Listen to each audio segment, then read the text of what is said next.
In question 59, they're wanting us to substitute a value, which in this case is -3 for x, and then they want us to solve the equation or the expression that they give us. So everywhere we have an x, we're going to substitute a -3. This really comes down to, do we know our number properties as far as negatives times negatives and our integers when we're adding and subtracting, and our order of operations as far as squaring numbers.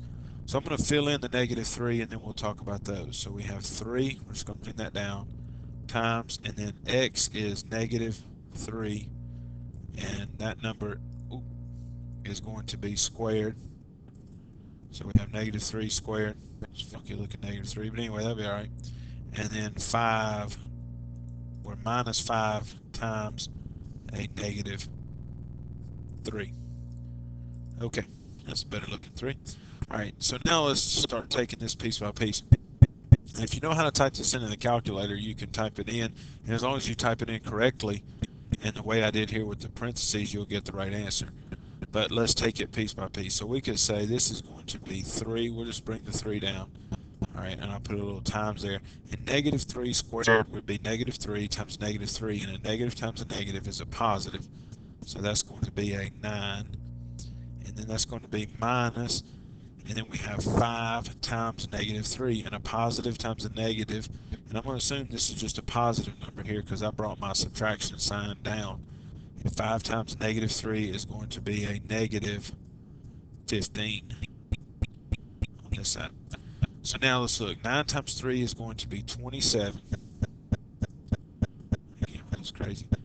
27 minus, and then I'm going to change. I'm going to keep this as -15. So minus a -15. I'm going to change my color on my marker now.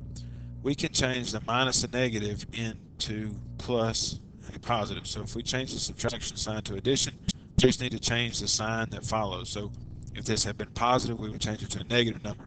In this case, it is a negative number, so we're changing it into a positive number.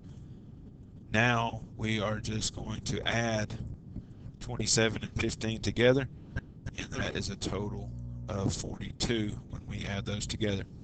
The other answer choices that are on here are if we make calculation errors. If we do not recognize that a -3 squared is a +9, if we think of that as a -9, then we can get an incorrect answer. If we do not catch that 5 times -3 is -15, or that minus a negative is the same thing as plus or positive. So take your time on this. Remember your number properties as far as multiplication of integers and subtraction of integers, your order of operations, where you have to square the number first and then multiply it by 3.